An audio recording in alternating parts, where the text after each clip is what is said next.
सुप्रभात, नमस्कार। आज हम बानी ग्वालियर में और हमारा चैनल पर आप लोगन को बहुत बहुत स्वागत बाटे। आज से हमारा चैनल पर जौन भी वीडियो आई वो आई शुद्ध रूप से भोजपुरी में। जितना भी भोजपुरिया लोग बान हमारे चैनल के सब्सक्राइब करा, अपना दोस्त लोगन के साथ शेयर करा और वीडियो अच्छा लगे तो लाइक जरूर करा। चला जाओ, पहले हनुमान जी का दर्शन कर जाओ। चला, बड़ा बढ़िया बेरा से आ गई नहीं है और हनुमान जी का आरती होत रहा, दर्शन भी हो गई, आरती भी देख लेनी, प्रसाद भी खा लेनी। अब चल जाओ ग्वालियर शहर घूमे।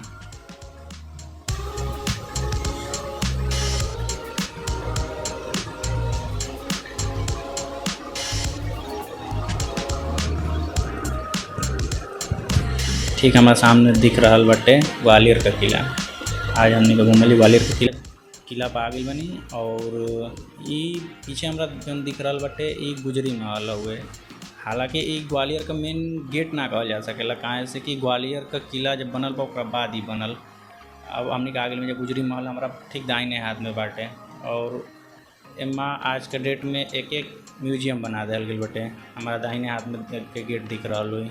अब ओकरा के बहुत कुछ खास बा ना, एक छोटा सा महल। खैर ये गली है मान सिंह का नौवा रानी, एकरा बारे में बड़ा विचित्र कहानी बटे, ओकरा के आपके डिटेल में बताई। लेकिन अभी यही सामने जो दिख रहा बटे ये बाटे 0 पॉइंट। ये 0 पॉइंट ऐसे कहल जाला काहे से कि ये जो मंदिर बाटे ना ये सबसे पुराना जगह बाटे।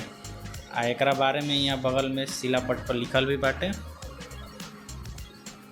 और ये हुए मान सिंह का महल जमाई मान सिंह रहत रहलन।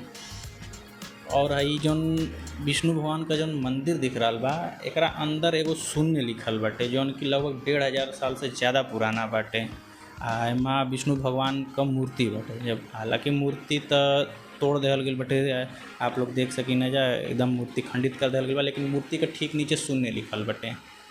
अब मंदिर का बनावट काफ़ी पुराना स्ट्रक्चर वाला बाटे और ऊपर एकदम संस्कृत में लिखल बाटे एकरा बारे में, मंदिर के बारे में कब बनल बा, कैसे बनल बाटे। देख सकेला एकदम पहाड़ का नीचे काट के बनावल बाटे।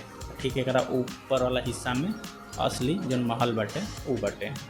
चला जाता है बाटे लक्ष्मण दरवाज़ा और यहाँ से हमनी का अंदर घुसल जी।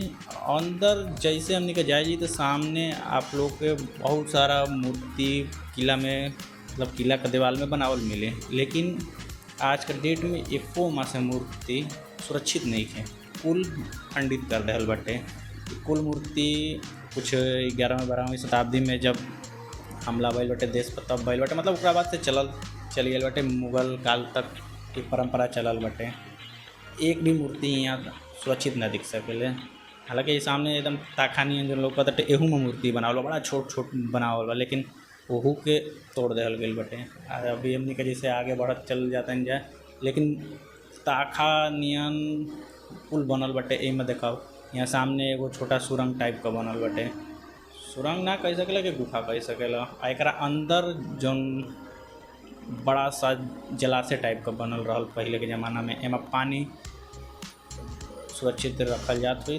काहे से कि किला काफ़ी ऊंचाई पे बाटे तो एक सोर्स बरसात का पानी ही हो सकेला।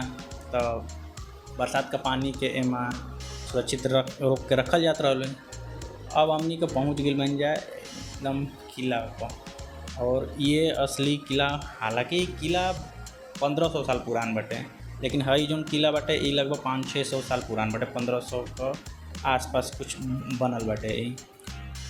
चलो तो फिर चलल जाओ मंदिर के अंदर प्रवेश कर जाओ और आगे आप लोग के दिखाओ तने का बा मंदिर में।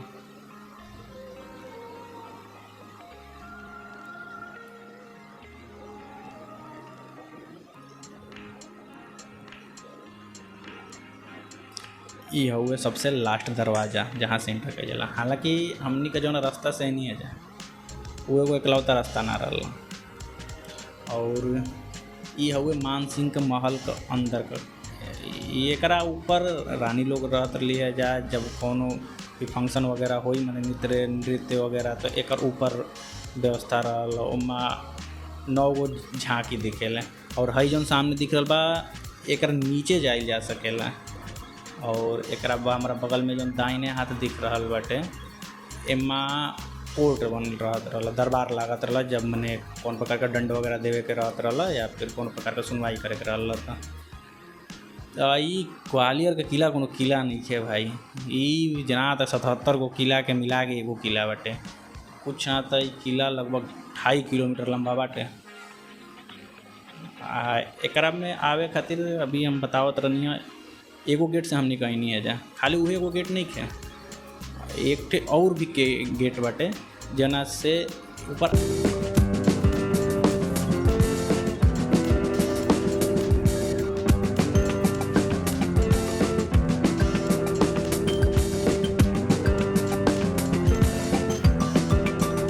और ये हई जौन एगो दिखत बाटे ई जलाशय बाटे। ऐसा जलाशय किला में कई गो बाटे। ऐसे ही तो हम लोग के एगो बहरा भी जलाशय दिखी जना के बारे में हम आगे बताए। और हई कुल बैठका वगैरह बाटे। ई जहांगीर महल है।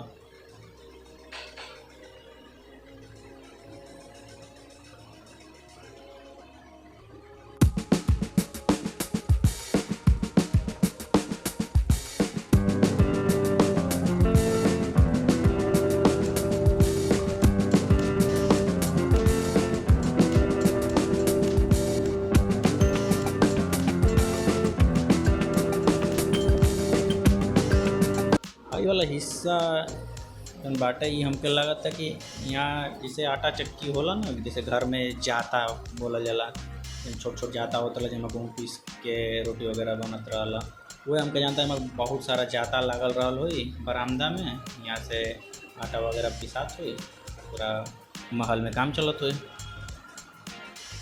इससे काफ़ी भूल भुलैया नियन पूरा महल बनावल बाटे। हालांकि ई वाला स्ट्रक्चर में कोनो खास कुछ बनावट बा ना, कुल एगो नॉर्मल मकान की तरह ही बाटे।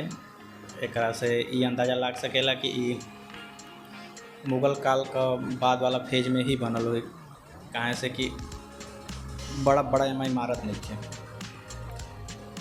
और एकदम ठीक सामने ये लगभग लास्ट वाला हिस्सा बाटे। और यहाँ से पूरा ग्वालियर शहर दिख जाए। और ये हिस्सा से देखला पर लगभग ये ठीक सामने जौन सिंधिया बाणन जौन की भारत सरकार मंत्री बाणन उनकर महल भी बाटे। आ हई जौन बाटे ई हउए जौहर कुंड, जौना सम में ई जा इल्तुतमिश जब जा आक्रमण कैले बाटे तो यहाँ के जौन राजपूत रानी रहली जा या राजनी के साथे जौन भी राजपूत स्त्री लोग रहली जा, तो अपन सुरक्षा खातिर एमा कूद के जान दे दिल जाए कि जौहर कुंड कहल जाला। आई सामने जौन दिख रहल बाटे ई गेट में भी खासियत बाटे। नीचे वाला स्ट्रक्चर पर हिंदू स्ट्रक्चर बनल बाटे, आ ओकरा ऊपर बस मुस्लिम स्ट्रक्चर कुछ बना देवल गई बाटे, ताकि इतिहास तो आगे वाली चीज़ में जौन अभी दिखा था ना में ही समझ में आवेला। आ ये पूरा महल का अगर खासियत निकालल जाओ तो ये एगो खासियत बाटे। एकदम सामने जितना भी स्ट्रक्चर दिख रहा बाटे सब में वह मिली। नीचे हिंदू स्ट्रक्चर, ऊपर थोड़ा बहुत तोड़ के मॉडिफाइड कर दिया गई बाटे। अब वो हो गई मुस्लिम स्ट्रक्चर। आई तो बतेबे कि नहीं जौहर कुंड एमा काफ़ी कम पानी बा। और ओकरा बगल में अब सामने थोड़ा आगे अला पर जौन कर्ण महल बाटे, यो छोटा मोटा ही स्ट्रक्चर बा, कोनो बहुत स्पेशल नहीं है। लेकिन एक तरह के जेल नियन बनावल बाटे। ये हमके लागत तक कि बाद में ये अंग्रेजन के ज़माना में एक तरह के जेल बनावल गई रहल हुई, काहे से कि एक पूरा स्ट्रक्चर देखला से तो नहीं लागत कि ई शुरू से ही जेल का पर्पज से बनल हुई। एमा थोड़ा बहुत लागत कि दरवाजा वगैरह निकाल के मॉडिफाइड करके आई के जेल बना दिया गई बाटे। दोनों तरफ से लोहा का जंगला बा। और यही एगो छोटा सा तोप रखल बा। और ई हउए सबसे शानदार जौन व्यू कहल जा सकेला एक किला का ई है, जौन की सबसे लास्ट एंट्रेंस ऊपर अइला पर बाटे। और पूरा शहर दिख रहा बा यहाँ से। और आई भैया हमनी के समी के पेड़ जौन लागे आवल जला घर का दुआरी पर, जहाँ जंगल नियन पड़ल बाटे। तो वीडियो देखे खातिर आपको बहुत बहुत धन्यवाद। अच्छा लगल तो लाइक शेयर करें, सब्सक्राइब कर भूला मत। बहुत बहुत धन्यवाद।